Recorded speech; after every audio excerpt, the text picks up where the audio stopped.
Welcome to the One Within All, to the InnerVerse podcast. I'm your host, Chance, coming at you from the height of the sun's glorious powers here in late June with another jam-packed episode that will slay some boogeymen, reorient your relationship between the inner and outer world, and as always, provide you with some awareness about the incredible intelligence of our cosmos and your place at the center of it. As is typical for the summertime PSYOP environment, things are heating up rapidly, which in my opinion is by design, because this time of year is when your powers of perception and consciousness are also at their height, just as the sunlight is at its peak, because these two inner and outer aspects are always operating in tandem. So as the distraction factory cranks up its war circus protocols, I think you'd be better off putting your attention on some hard-hitting and paradigm-shifting knowledge about yourself. And despite what the news might tell you about geopolitics or contagion outbreaks, the words of the great Dr. George Starr White, in 1921, ring ever so true when he writes, "Nature never surrounded her children with enemies." That's right, my friends. Following up on the excellent show we did with terrain detective Jacob Diaz earlier in the year, this episode we're going to put Louis Pasteur out to pasture once and for all, as we're blessed to share some witness with today's guest, Dr. Marizelle Arce.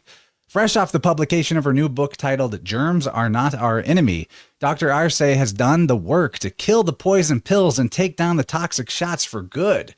Drawing on her naturopathic medical studies at the University of Bridgeport, her own rigorous autodidactic study of the suppressed biological research of the last century and a half, and her years of clinical experience with patients, Dr. Arce has well and truly demonstrated in her book the absolute fallacy of germ theory. It's shown the widespread ramifications of that belief system in society and provided us with the wisdom and common sense necessary to take charge of our health and live the vibrant lives we are designed to enjoy. Throughout the book, she provides many upgrades to your terminology and worldview as she writes regarding the non-existence of pathogens. If there are no invaders, as the terrain model shows, then what is called the immune system is really a system of restoration. And from my point of view, it's not difficult to see that since the debut of mainstream germ theory acceptance, public health has steadily declined, and the terrain model holds all the keys to reverse that trend. Find the links to Dr. Arce's new book and her Substack in the show notes, where you can find articles like How the Sun Became the Scapegoat and Rethinking Measles, just to name a few. I really loved this new book, and when she writes things like, nothing is attacking, nothing is random, nothing can be attributed to luck, highlighting our own personal responsibility for every aspect of our existence, that nobody and nothing is doing it to you, and the power is in your hands, I can't help but be stoked for what this conversation will surely hold. So let's get down to business. Everyone welcome the terrain teacher, pleomorphic philosopher, and champion of natural health, the great Marizelle Arce. Thank you for joining me today. How you doing? Good. Thank you for having me. That was quite the intro. Thank you. Got to get them revved up. Yes, I see. Wow. I was like, and on and again. It was great. Boom. Yeah. But no, thank you very much. I'm so excited to be here. I mean, to know that you have listeners that are really attuned and inspired by the understanding that we have all the power at our disposal to, rebalance our systems, to rid ourselves of the chronicities that we are told that we have, and to ensure that we don't have to spend our dollars on things that we don't need, especially when they're being sold by, corporations and industries that are trying to make us sick. Yeah. And man, ain't that the truth? I think it's so self-evident, right? But there's so much to dig into with your book, and I'm so excited right now. Let's just go for it. So your book does... Take it apart. Let's make it happen. The book does a really incredible job giving a comprehensive history of the germ theory mythos, going back to the 16th and 17th century scholars, including that pesky Jesuit Athanasius Kircher, who seems to be everywhere you look at various foundational aspects of modern society and the science trademark.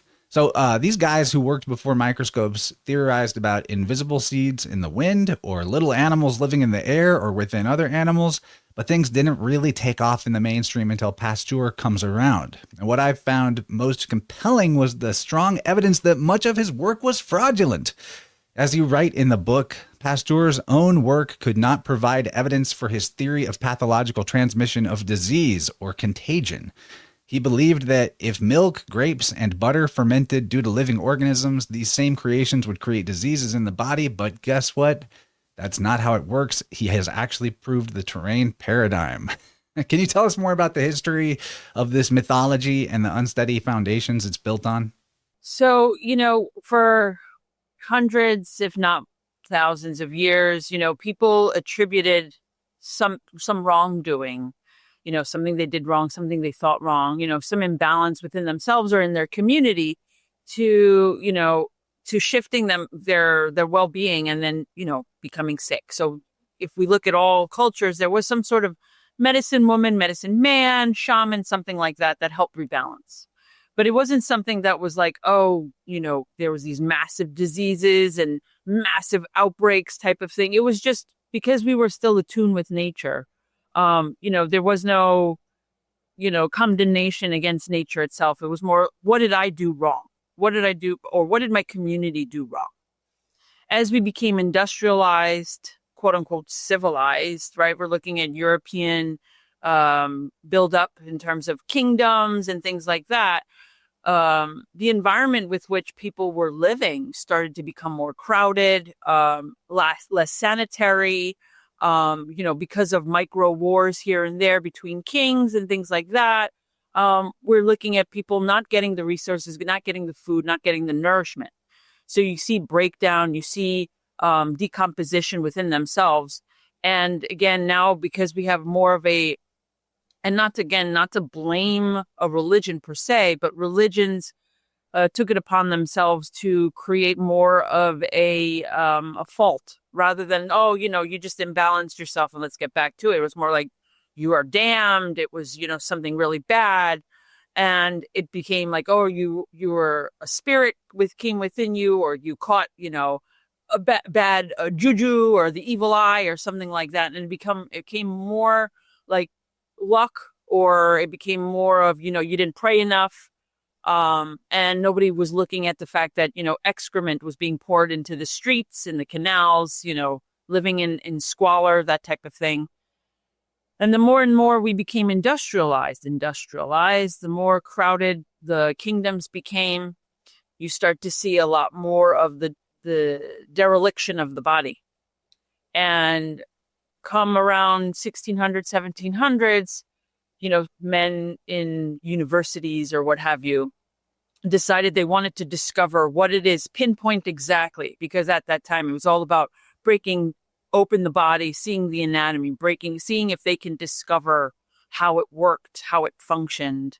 And, through that type of vivisection, I wouldn't even say that's vivisection, it's a living dissection, but through breaking down the body, they hoped to see it. And then you had von Leeuwenhoek and a few others make microscopes, right? So they said, if we could do a telescope, let's make a microscope. And they were able to see these little animalculae floating around in, various fluids and things like that. So they discovered that, when sometimes they look at these fluids, they don't see anything. And then sometimes they look at these fluids, they see something. And then they associated symptoms with seeing the animalculae. So they were like, well, then it's got to be those little guys that are causing the problem, because the people who don't have the little animalculae, the little, what they call bacteria and such, they don't have symptoms. So must be the guys. It must be those guys.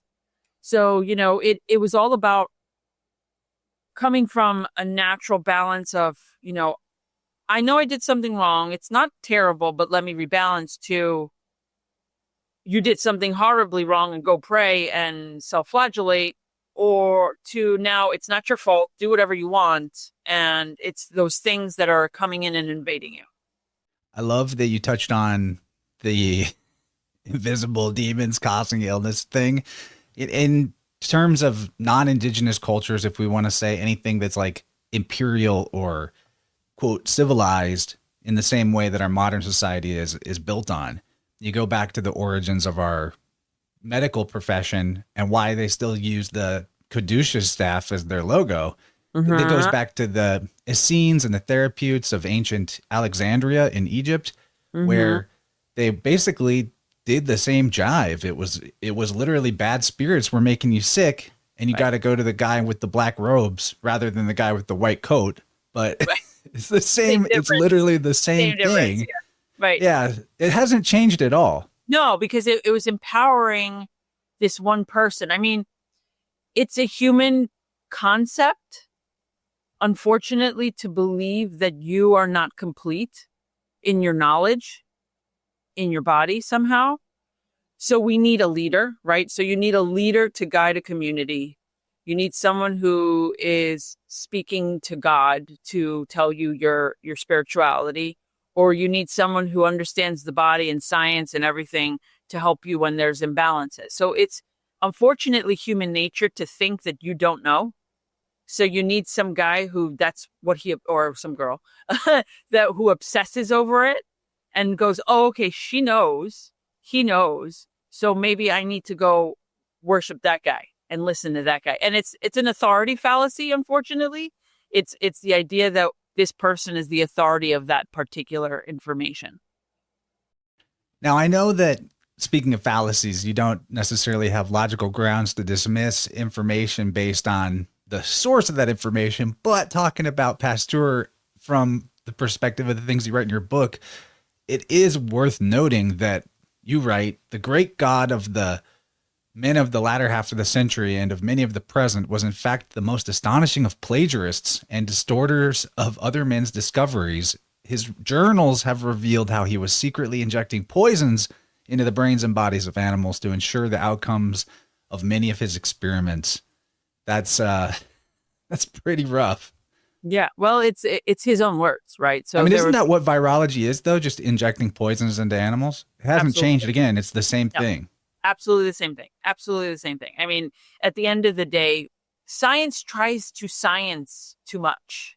And when it does that, and what I mean by that is science is reductionistic, right? Because the idea of trying to understand this one thing when it's jam packed with these other things, science goes, well, this is a variable, this is a variable, this is a variable. Because all I want to do is study this middle thing. But the problem is that the metrics of science is only so much. It can only go so far because we can only measure what we know. What about the unmeasurable variables? What about the unseen variables? So the problem is that science tries to science nature. And in doing so, you can't fathom, all the different variables of that. And unfortunately, virology takes it to the next level where they almost know that they can't pinpoint something, so they disregard it. Right? So when they're supposedly saying they're isolating a virus, they're not really actually in the classic term, the dictionary term of isolation. So they've manipulated it in a way to suit their needs because they know they can't science the understanding of what's going on when someone's having some sort of reaction, symptoms of cold and flu, as an example. Well, let's expand on that. Another quote. I'm going to drop a lot of your own words back at you here, but I want you to expand on this. Germ theory is acutely dependent in most cases on a multitude of events occurring in conjunction. Now, this is kind of along the lines of what you're saying. Help the audience understand what you're referring to here. Why, whenever you start to factor in this idea and all the different variables, like you say, it becomes extremely improbable that the explanation we're offered about pathogenicity is actually valid. Well, as I go into in the book, I give examples that would, if we were in a court of law, give doubt, right? So the germ theory is trying to prove itself as the thing, as like you have someone saying, well, this is the murderer. And I'm there telling you, yeah, but here are all the different instances that can show you that that's not the murderer, right? So in germ theory, they're trying to say it's just a bacteria, it's just a virus, it's just a fungus. When we have variables of environment, we have variables of one's own capacity to metabolize, we have variables of the sun and all the different types of meteorological happenings. We have seasonal happenings. We have, we're in confined boxes. We're in houses that are off-gassing all sorts of chemicals and situations. So we have a lot of variables that are compounding a person's response to their environment, to their mental state, to their physical state. And to just say, hey, it's just this thing is again going, you're saying this, it's one thing, but how are you ruling out this, and this? We are multifactorial organisms living in, essentially, if we look in Chinese medicine, we're living in a web, right? We're living in the web of life. And when you look at a web and you look at one droplet sitting on the web of a spider, how many lines are intersecting underneath that one droplet? So many. One droplet is not just sitting on one little thread. It's sitting on probably 25 intersecting webs. So you're that one droplet. So to say that there's only one thing affecting you is dismissing a huge amount of bioelectrical, spiritual, physical happenings that are all intersecting within you. Yeah, that's such a powerful point. And then, of course, I think the most damning nail in the coffin against germ theory is that all of these so-called pathogenic germs are in us all the time when we're not sick. So why are we alive if they are so deadly? We're apparently ticking time bombs. We're ticking time bombs. That's what germ theory is saying. Germ theory is saying, well, prevention, do the best you can, but sometimes it'll get the better of you and they're going to try to overrun your system. You're a ticking time bomb, essentially what they're saying. Yeah, and one of the things I remember reading from your book about Pasteur's belief system, the god of germ theory, is he was constantly trying to show in his assertion that he believed that, like, the body was sterile, that blood was sterile, unless one of these boogeyman germs got into it. And that's the guy who was the foundation of the whole theory that modern medicine is based on. That's what his main argument was, is that you're sterile. There's no germs in you until you're sick. That means germs got in. And we know, hands down, that is not true. Even the mainstream knows that that's not true, yet we're still working with this guy's theory. Yeah, unfortunately, I mean, even if you were to talk to some even holistic practitioners, they'll still believe that, like, urine is sterile. They'll still believe that certain body parts don't have certain organisms on them.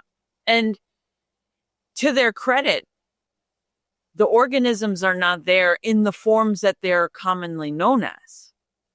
But if you take that material, you take their skin, their blood, their saliva, their teardrops, whatever it may be, you stick that under a microscope and you put the dark field or even phase contrast, depending upon the state it's in, you're going to start to see micro, well, I call them micro, super micro, the preforms that the microorganisms are in, because they're always there. They're always in us. They're always around us. They're there. They're just not called upon to do a task. And so that's the disassociation, right? So they'll look at urine at someone and be like, oh, there's nothing there. Yeah, but you just looked at an optical, just a regular light microscope, and there's nothing there. Or you did your swabby PCR-y stuff and you find nothing there. But that's not true. There's a lot of life all over the body. You also have to factor in the word magic that goes on all across the board. So when I hear the word sterile, my brain translates non-living, dead. Right. So this medicine and this practice of sterilization, like, that is literally the word that describes all of allopathy. Sterilizing people's ability to reproduce, sterilizing the shit out of the environment that they're in with the bleach and the cleaners and the hand sanitizers. Right. It is it is the medicine of death for the dead. I mean, I don't know how else to put it. Like, one of the things that was a big mind explosion for me reading your book was when I realized that we're basically trained to look at our life and our death as this binary of on off. You're alive or you're dead. But as I understood how the terrain of the body operates and what's really going on in there, thanks to your book, I realized, oh, it's a gradual process. You know, people are out there literally half dead or 3/4 dead, but they're still walking around. And that's why I'm saying, like, this is the medicine for the dead is what the allopathy thing is. I mean, a lot of the people under this paradigm living under this system are more than halfway dead. I don't know how it's like, it sounds crazy to say it like that, but it's actually an accurate description when you understand it's not a 1 or a 0, it's a spectrum, right? Right. It's the amount of, if we want to simplify, it's like the amount of vitality. As you continue to subscribe to your lifestyle that deteriorates your system, your regulatory system, your excretion systems, your vitality starts to go down. And that's when you start leaning more towards decomposition, which essentially is physical death, right? So for me, the germ theory is a great rescue device for corporations, for industries, for the medical establishment to not take the blame for all the stuff that's leached into the environment that continues to wreak havoc and cause the decomposition and causes myself and every other person to have to take higher measures, have more resources to release those toxins, chemicals, whatever it is that's leaching into the environment, leaching into my food, leaching in the air and the water, blocking the sun, whatever it may be. So at the end of the day, the germ theory is the greatest device used to take away the responsibility of really pinpointing how our environment is actually quite much more toxic than it should be. Absolutely. And that's the key point, is it's disease might as well just be renamed decomposition. That's something that is a takeaway for me from the book too. And that's what I mean by, like, people are half dead or 3/4 dead. And when there's a response in the body that we've been calling an infection, these bacteria are showing up to clean something up. What they're cleaning up is decomposing bodily matter, tissues. Yeah. So that's like, when you start to just change the terminology, things get a lot more clear. So just relabel disease as decomposition and you're a lot more accurate. Now, I think another huge, like, home run perceptual shift about the reason why germ theory, I mean, if you want to allege somebody's committed a crime, you need a motive, right? I think the motive is best, aside from what you just laid out of obscuring the real source of toxicity in the environment, the one germ, one disease ideology. I never thought about this before, but can you talk about this and the ramifications of this? And I think it will make stuff click for people that just need a more conspiratorial lens to decide to get on board with this. Let's go. So the one germ, one cure ideology is the idea that when you find a particular form, like a particular bacteria, a particular fungus, or allocate a set of symptoms to a particular virus, you are now designating that part, you're conglomerating those symptoms and the specific pinpointing of that microorganism as its own thing. So now you need a remedy for that thing, rather than understanding what the body's going through, what the body has been subjected to, and responding to the body in that way, which, again, if we go back in time, indigenous people did just that. There was no pinpointing anything. It wasn't a label. There wasn't a diagnosis. It was, what is going on? How can we get you back to feeling better? Now it's more of, I don't care how you're feeling. It's when your scan comes back or your test comes back, what bacteria, what microorganisms coming, and let's give you a specific medicine to stop that microorganism. the symptoms may disappear, may or may not, but we're looking at making a specific medicine for a specific either labeled diagnosis or a microorganism. Cha-ching. Absolute cha-ching. Yeah, that's amazing. Thousands of cha-chings, over and over, thousands of them, millions of them.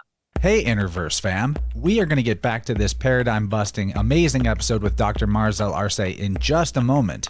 But before we do, I'd like to tell you about a few of the awesome ways that you can support InnerVerse and yourself at the same time. Head over to InnerVersePodcast.com and check out the huge catalog of episodes you might have missed, where each is a timeless classic that will hit you with synchronicity no matter how long ago it might have first aired. While you're there, find the Sound Healing page, where you can book a one-on-one biofield tuning session with me. These remote healing ceremonies are not your garden variety energy work. They're more like psychic acupuncture, where I guide you to where your mind is limiting your body and life, and we release belief-based blocks to open up flow and potential that can benefit you in almost any area of your existence. Just listen to what recent client Ashley has to say about her tuning. So much expansion is happening in my career and personal life since my session. I feel lighter. My eczema disappeared 2 days later. That's a win in my book. I look forward to working with you in the future and have already told several friends about you. Thank you very big. The webpage for this service provides tons of free information that you can use to help yourself understand the messages your body is sending you. So if you've never checked out the page, I encourage you to go. InnerVerse is also supported by Tippecanoe Herbs, in my opinion, the world's best holistic herbal medicine. And I'd love for you to try them out using the coupon code InnerVerse for 10% off your order. Or drop into the episode description to find my affiliate link with Lotus Way and pick up some incredible flower essence elixirs and aromatic sprays to augment your frequency with powerful positive energy. And for those of you who'd like to start alchemizing your time into wealth, check the episode description for an affiliate link to join Brandon Sterling's Trading Business Builders course, where you can learn the tricks of the trade from this financial industry insider turned teacher. Because if you have to be involved with commerce, you might as well trade like a wizard. And now back to the episode. Yeah, in the textbook of cataloging all different diseases and their fancy names based on who discovered them allegedly, it just gets bigger and bigger. It never shrinks. Yet the symptomology is just this one range of symptoms that the body can do, and there's nothing else.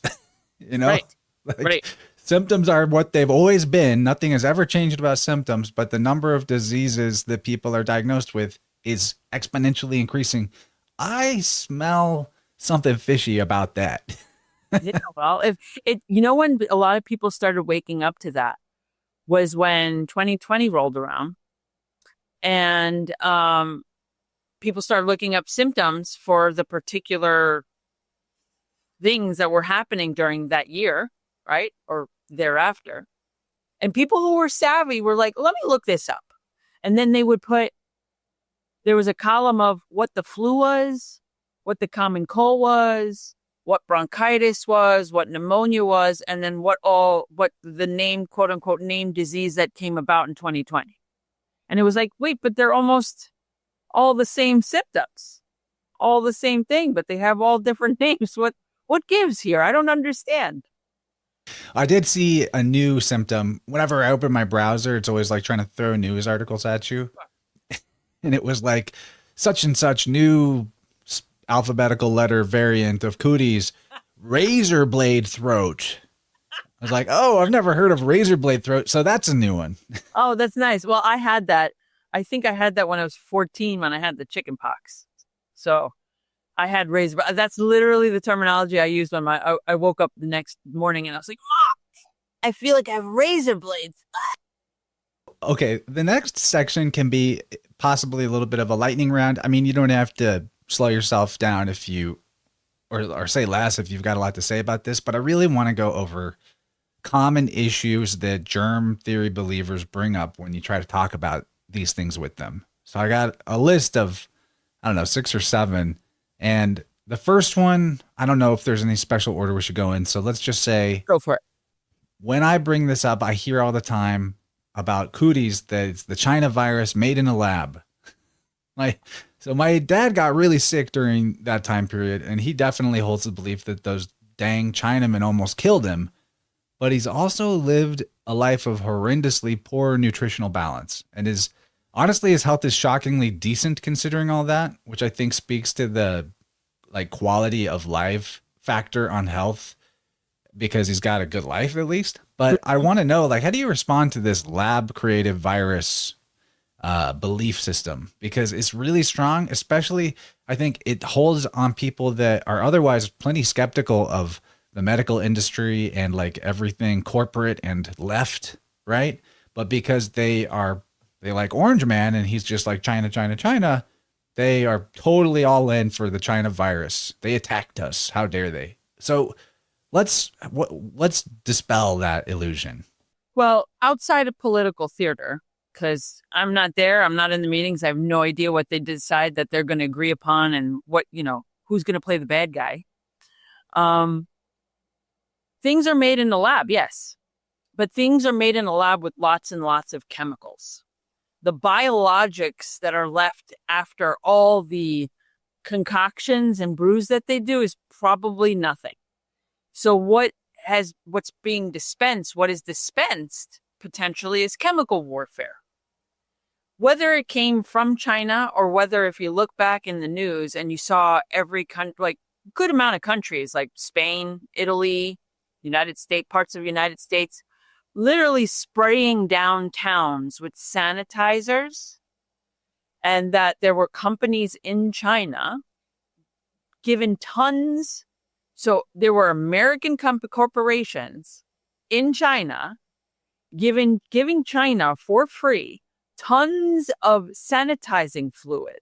That if you remember the pictures in the news, they were going with trucks and they were spraying out of the trucks the streets of all the sanitizing fluids. Peak clown world. Yeah. And so that sanitizing fluid, Italy was spraying themselves. There was other countries in Europe spraying. Spain was spraying the beaches.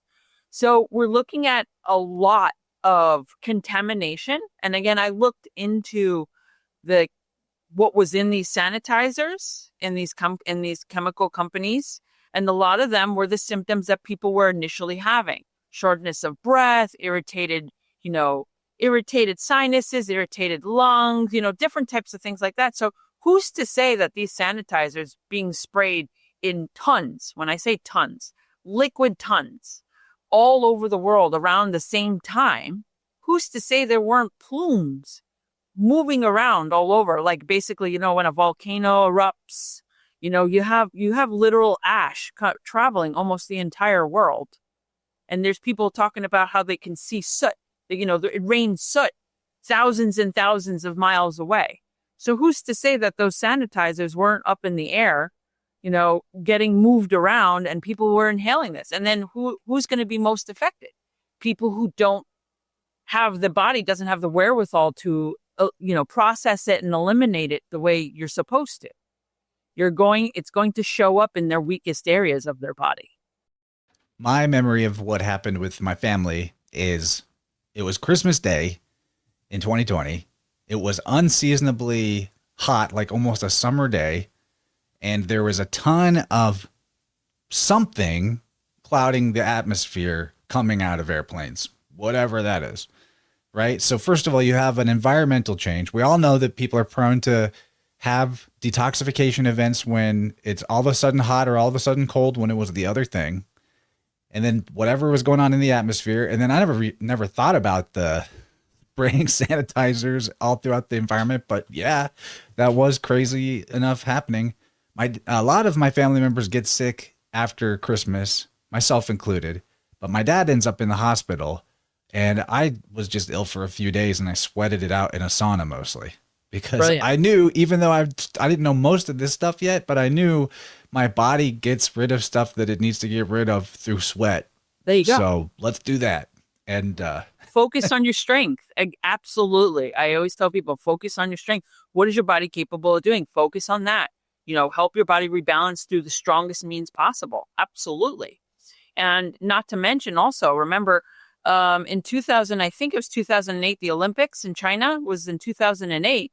They actually used weather modification in order for it to not rain during the Olympics.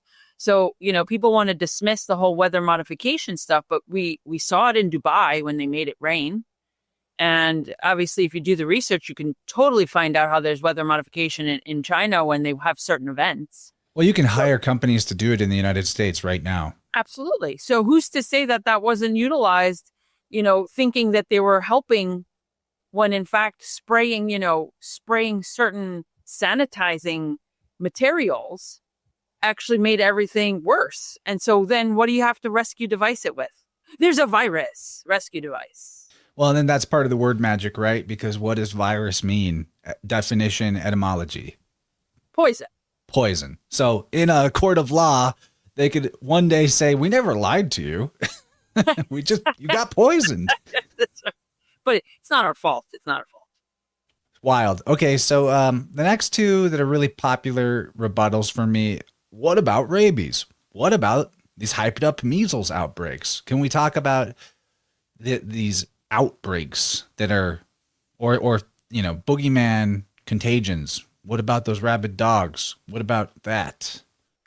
So, what is rabies? I don't even quite understand it. Well, rabies is contrived. So rabies is, and I can totally hear people when I've said that before. I hear, what are you talking about? Because supposedly science has figured it out, but they haven't, because when they look at the negri body, so when you're looking at cells supposedly having rabies within them, we're looking at contrived cellular material in a microscope, whether it be an electron microscope, which again, I go into detail about how contrived that is, to when you look at an optical microscope, they use stains.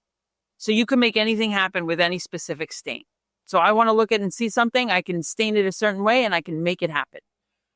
So when it comes to rabies, rabies was something that they supposedly believed in. During Louis Pasteur's time, it was one of the things he was working on, to try to see if I can make something to stop rabies. When really at the time, everybody knew if you got bit by a dog or supposed rabid animal, which is basically just an animal that was sick in some way or another, probably poisoned or probably dying or something, and they bite you.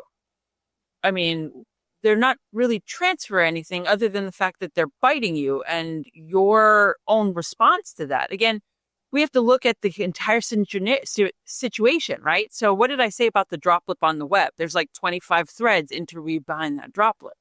So when you get bit by an animal, are you, la la la, I'm so happy? Or are you in complete fear mode?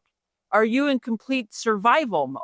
Is your body now tensed up and trying to go, oh my gosh, what is this?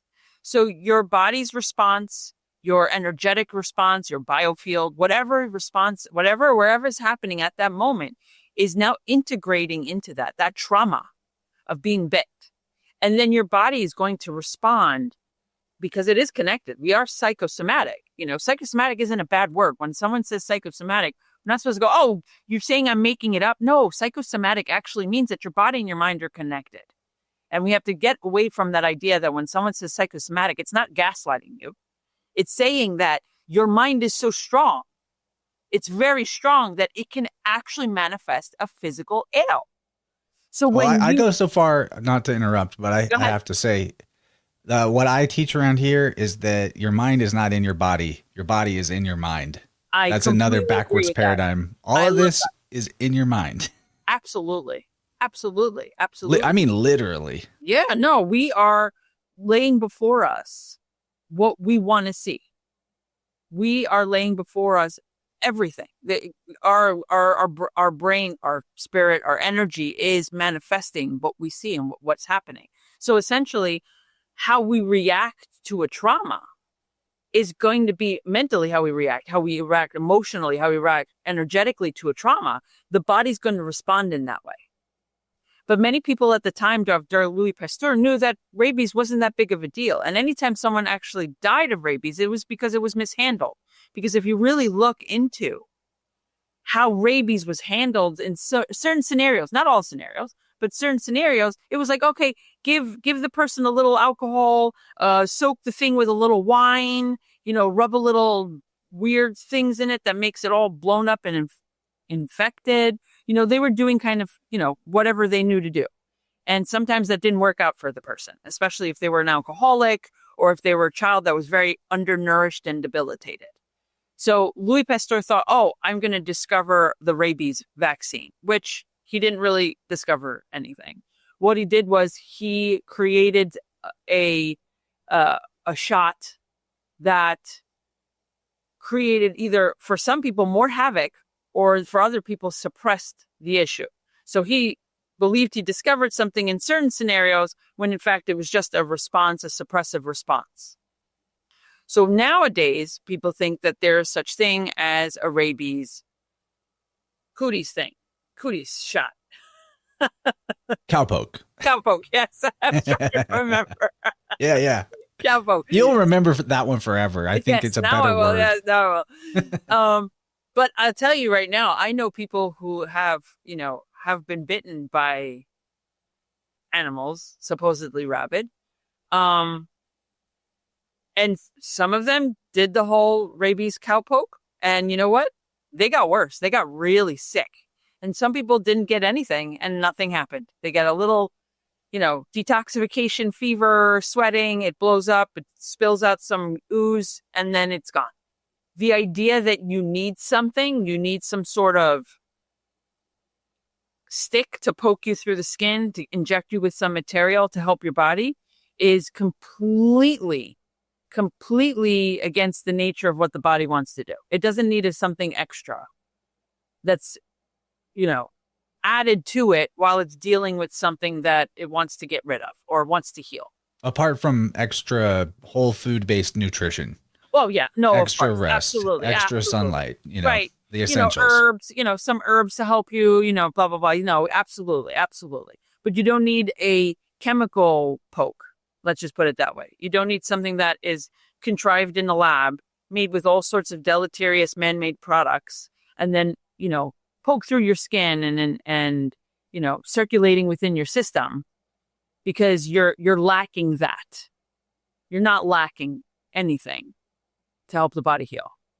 So I want to put the measles part on pause. I think if people read the book, they won't need an explanation of that in context to all the other versions of sure. Environmental toxicity equals supposed contagious outbreaks. And you, at the beginning of talking about rabies, you touched on electron microscopes, and that was the next thing I actually had on my list, because I didn't realize, and it blew my mind, the flaws in electron microscopy for biological research, which fits right in line with many other widely championed measurement methodologies flaunted as the gold standard, but actually have tons of problems. Carbon dating, PCR tests, just a couple right there. Yeah. So break it down for us. What's the deal with electron microscopes? How do they work? And why they are basically worthless for understanding the tiny except stuff in the body. Yeah. Living things. They're worthless for living things. Absolutely. So in order for you to, let's say, see something, like you want to see, let's say, for instance, I want to see what's in my saliva. Apart from the whole trying to grow it in a petri dish thing, so that's set aside. Let's say, for instance, I take my saliva. In order to isolate something in my saliva, I centrifuge it down to whatever this white matter happens to be formed at the bottom of a test tube. Then I take that, and then I have to subject it to an assortment of chemicals that either fix it, which means to dehydrate it, take out all the moisture, stain it, in order so that you can see variations in densities, and then continue to dehydrate it and remove any type of impurities. So we're talking about massive heavy metal chemicals. I mean, toxic chemicals that if one drop of that chemical were to get on your skin, you'd be massively, massively sick for at least a month. So that's what they're washing their samples with before they look at it. That's what they're washing, right? So it could be an assortment of, 4 or 5 different types of severely uranium, plutonium-based products, aldehydes, and then you're dehydrating it with, cooking it in all sorts of different, like you're heating it up in some of these fluids. And then you have to completely dry it out. Make sure there's not a single micro droplet of water. And then you're going to cook it in a resin. If you're using SEM or TEM, you're cooking it in a resin. Resin is kind of like a plastic. So you're cooking it in a resin, and then you're letting it sit there and dry and harden. And then you take a slice of that resin with a diamond edge knife, and then you're sticking that little slice onto a slide. But their slides are actually, it's kind of like a sample thing that has graphene on the bottom of it, like a graphene mesh. And then you're sticking it in, again, we're talking SEM, not cryo, but we're talking regular classic SEM or TEM. And that goes into the machine, which is essentially heats up to about 150 degrees, bombards it with, we're talking thousands and thousands and thousands of volts of electrons. And then as it's happening, you only get to see the slice for a short period of time, maybe a couple minutes, because it's melting as you're looking at it in this vacuum. And you're only seeing a two-dimensional image, essentially. And look, y'all, we found a virus. I mean, let's go back to making a cake and seeing if you could take an egg out of cake. Can you take an egg out of cake? I mean, that's essentially what we're looking at. Once the salt is in the dish, you can't unsalt it. I just Googled scientific method observation definition. Yeah. The process of using your senses or scientific instruments to gather information about something in the natural world. That's the accepted definition. So this is pseudoscience. But because we have all these technical, jargony, complicated procedural aspects to this microscopy, it's the science. We are very smart. Right. And we found that virus in there. It's bad. Absolutely. And people don't realize that the electron microscope is not a validated instrument, right? So if it's the only instrument that sees a quote unquote virus, how do I know what I'm seeing is true, right? Because there's no outside other instrument to see it. So I can make an instrument that's going to see fairies, and you see fairies in my instrument. How do you know you're seeing fairies if there's no other instrument able to see fairies? Yeah. And we could go on and on about the pseudoscience of virology. It's just obvious at this point, but where we're at in the conversation, I want to ask, this is still kind of in the vein of common issues germ theory believers bring up. But the other day I saw a Substack article that was attacking the no virus exists people on the grounds that they're damaging the argument against cowpokes by making anti-cowpoke people look absurd. Of course, you see what I mean here? Like if you say no virus exists, then you're hurting the chances of convincing everyone that they don't need cowpokes. So this article was pure ad hominem, all appeal to emotion, not a single sentence addresses legitimate points that trained doctors like yourself articulately make, because of course they're pretty much inarguable points across the board. But even still, I wanted to give you, I saw this and it got my hackles up. So, because there's people out there that have a following and they make these emotional appeals, right? And then a bunch of their followers are like, well, I trust this guy that I follow, so I'll definitely not going to listen to people that say there's no such thing as viruses. So I wanted to give you a chance to respond to this mindset. There's maybe somebody out there who's thought this and thought it made sense. So what I say is I can't say there's no such thing. I say there's not been proven, right? So we haven't had a proof that viruses exist. We know stuff exists in our body. We know stuff exists on our body. We know that life exists. But it has yet to be proven by the means and measures that man has created with all his instruments. So, I know that there's this attachment to the idea again, because again, there's twofold people, right? There's people who believe in cowpokes but want them to be cleaner, and then there's people who believe they don't want the cowpokes, but but we're still getting sick. So we have to still have the measures and means by which we can, prevent illness. Both of them obviously are missing the ball because they're obviously thinking that the germs are coming in and attacking them and harming them. So for all the people, whether they're complete germ theorists, whether they're partial germ theorists, whether they still believe that you need a cowpox, but it has to be clean, or whether you don't believe in cowpox, but you want preventative medicine like herbs and supplements in order to make sure you're not going to catch a fairy tale virus. It doesn't matter anyway, because germs are not, just like my title of my book, germs are not your enemy. So if viruses exist, if they are proven to exist, they still are not out to harm you. So you don't need a cowpoke. You don't need a cowpoke. You don't need a clean cowpoke. You don't need one at all. You don't need to take extra measures of creating, and I hate that word, prevention. I really despise that word because we're not creating forts against nature. What you need is to support your system to constantly regulate against the toxins and the environmental, decrepitation. That's what you need to support your system with. Because whether or not you believe a virus exists, whether you believe that there's proof of one or there's lack of proof, even if there is or there isn't, it's not out to get you. It would be in harmony with what bacteria and fungus and other microbes and even multicellular microbes and even helminths, tapeworms and pinworms are there for. And they're there to help clean up the debris and the decay and the chemicals and the toxins. Very good. I think the most powerful point there is we're not even saying what does or doesn't exist.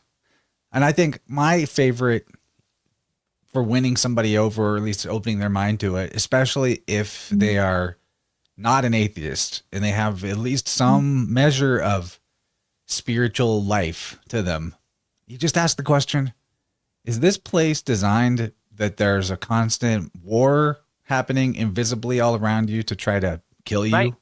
Or is that not, does that not make sense? Right. That doesn't make sense. No. It's, if we look at nature is harmonious, right?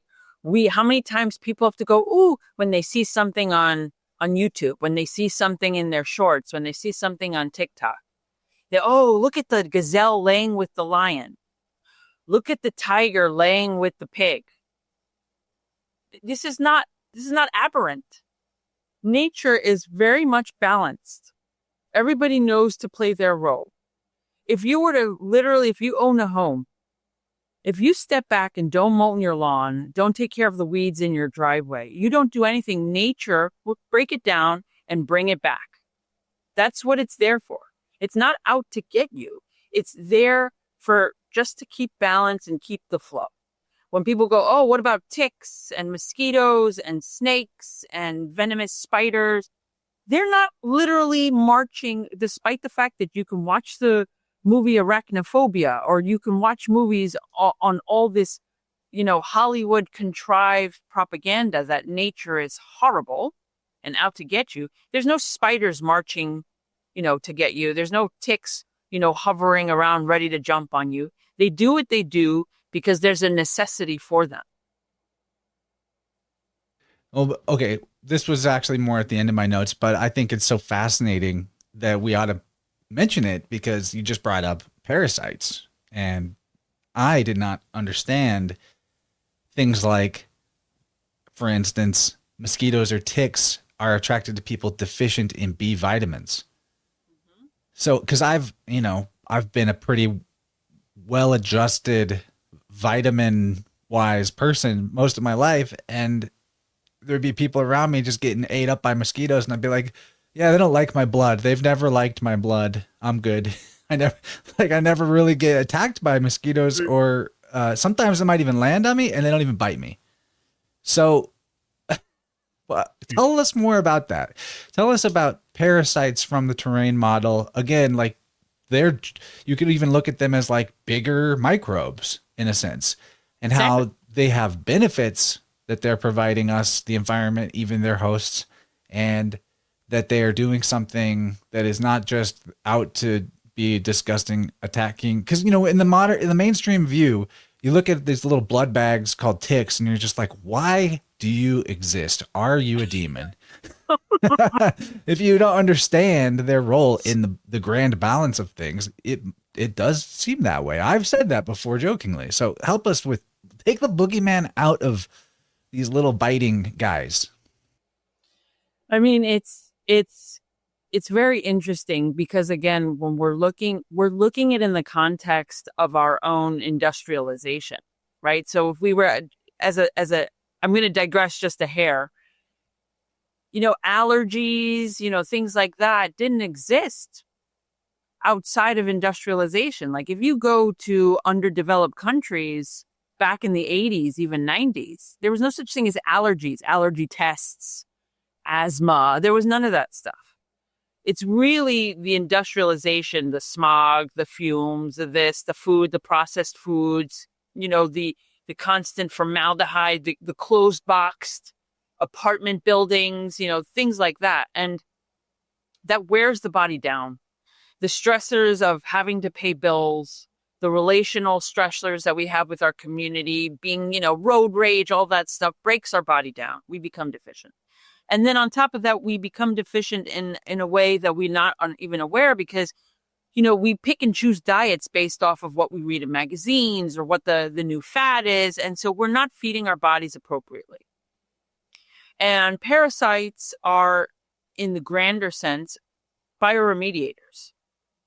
They're bioremediators outside of the environment, outside of our environment, our internal environment, and they're bioremediators internally as well. So when you see a quote unquote parasite, you're seeing something that is being hosted because there's something there for them to consume to kind of, again, bioremediate. So mosquitoes are attracted to decomposition in a way because they're looking at someone, if there's someone that's deficient, they're drawing out whatever it is that they need because that is, this person is slowly dying. It's kind of like, think of mosquitoes kind of like the crows or the vultures over the dead body, but in a more micro sense, right? And the same thing with ticks. Next time someone around me gets bit by a mosquito, I'll be like, it's no big deal. You're just being remediated. That's exactly it. I mean, if we look at ticks, I've had ticks. I had the first tick bite I've ever had. I had a very extreme reaction.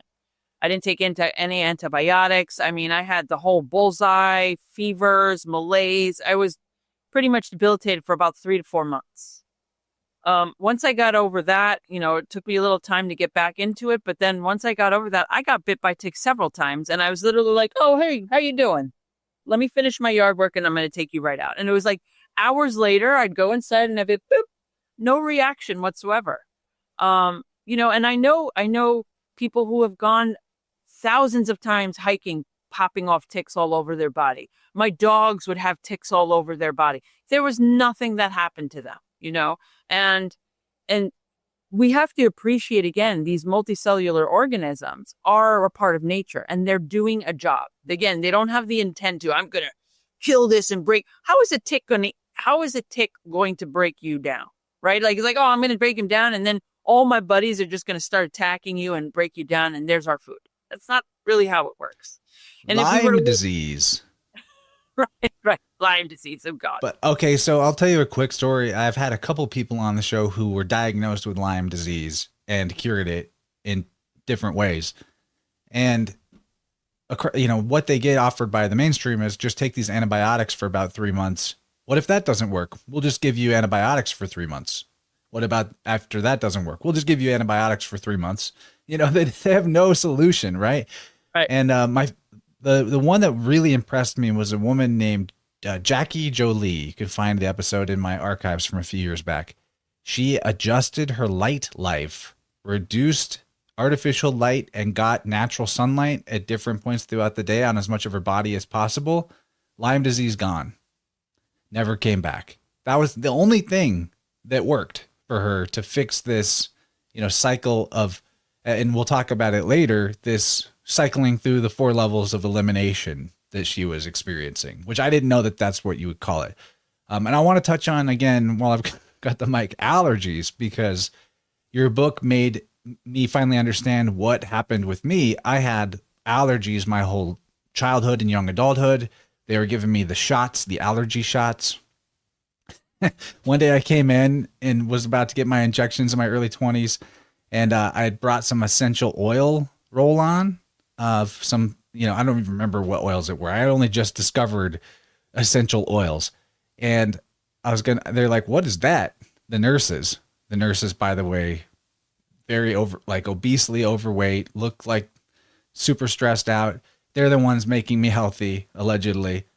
And they didn't know what essential oils were either. But I told them, I used this on my arm after you give me the injection, because if I don't put this on there, it swells up like a golf ball size. So after one day I decided I didn't want to get those shots anymore. I was starting to get wise.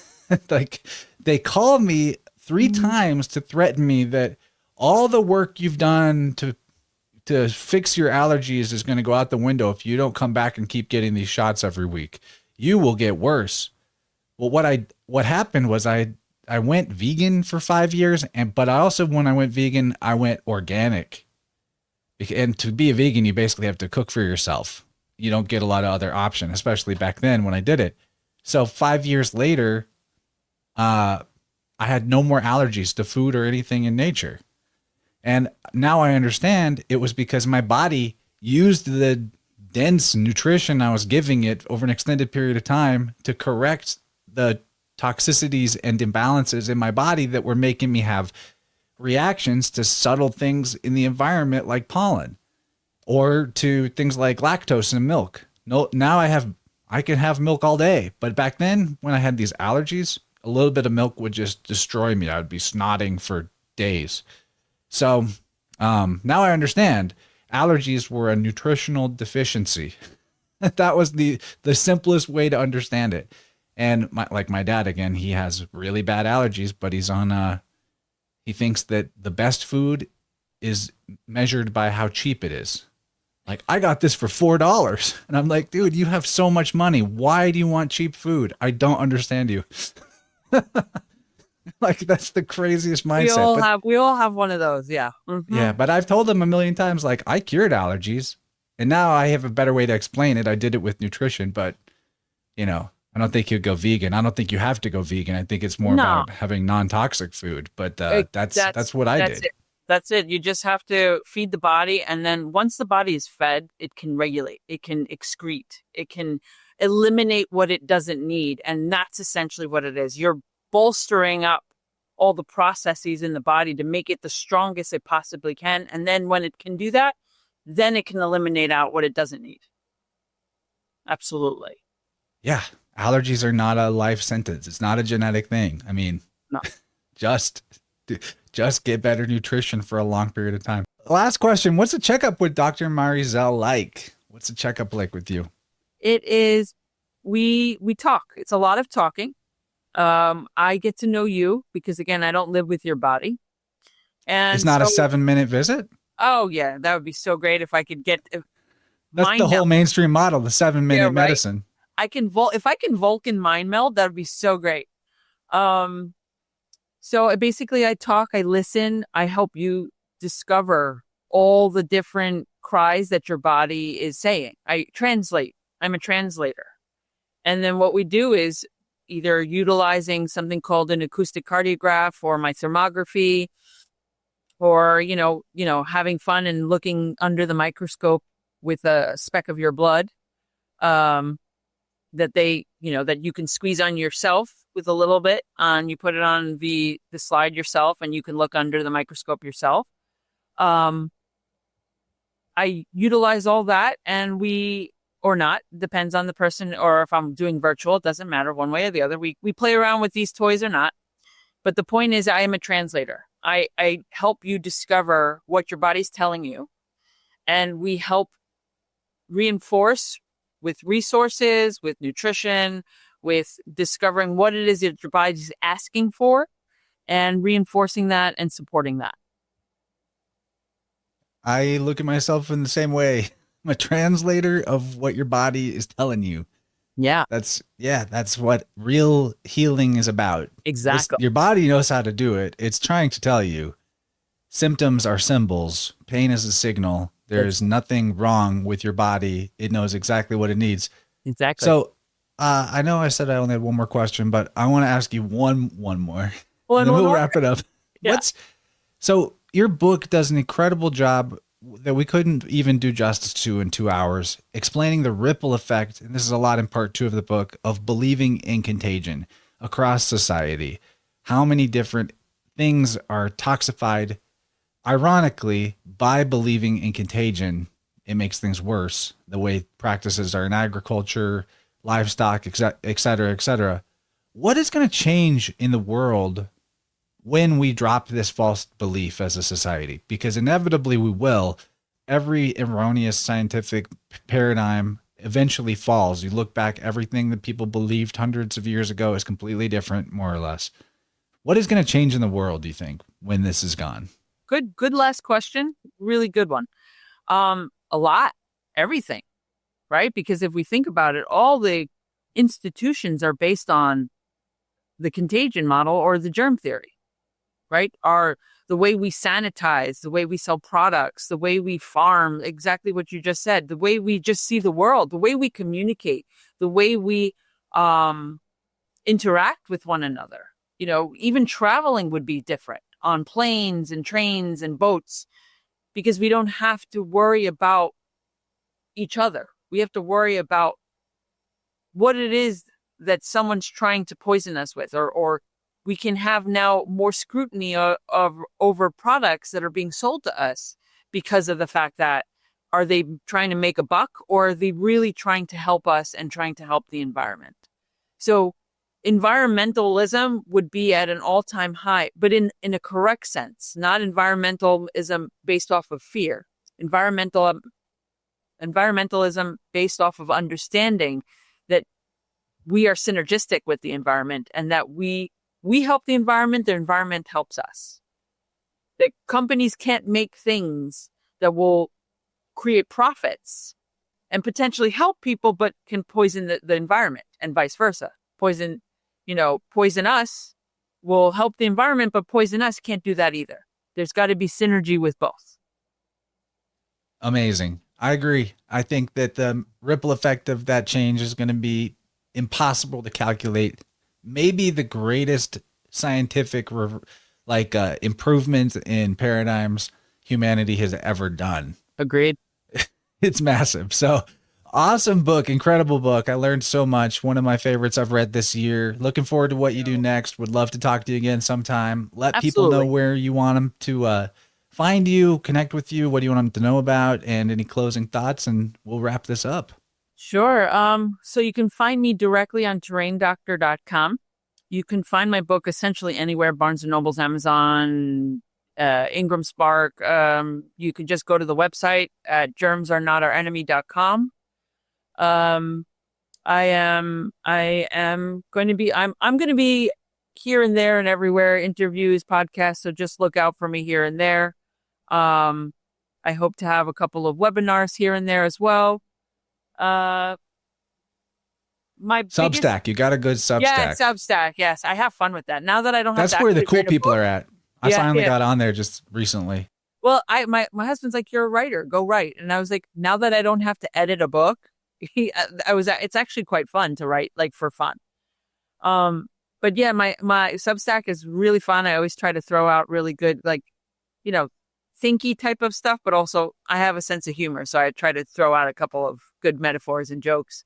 But the most important thing is you have to appreciate your body, and it's the strength of your body, the fortitude of your body, and it's the miracle, the magic of your body. We are constantly taught and reinforced that our body is weak, that our body is in need, that our body needs reinforcement of the medical sense, and it doesn't. It needs just love and support, nourishment and nurturing.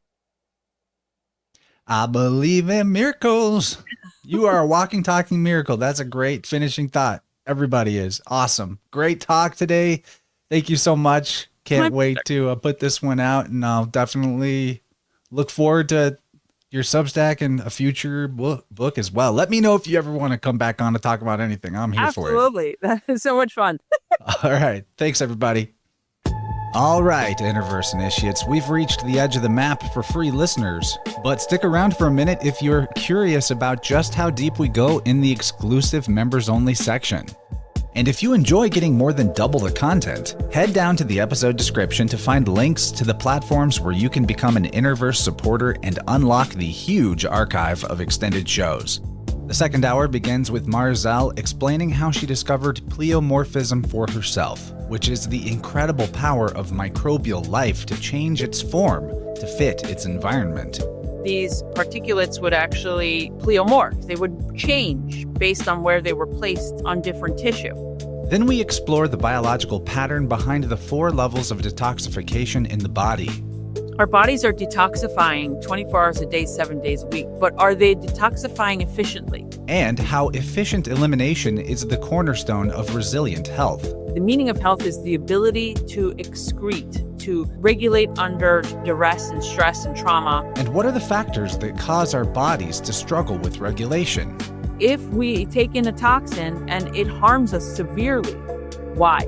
Then things take a mystical direction as Marizelle confirms the synchronistic way that changing our inner terrain can change the people and even the events around us. We are very highly interconnected. Anything that happens within the web will affect us and affect everybody else as well. And of course, that's just a small slice of all of the amazing wisdom in the second hour. InnerVerse Plus is available on Patreon, where the vault extends back to the earliest days of the podcast. Unlocking this treasure trove of high-vibing knowledge only costs $8 a month.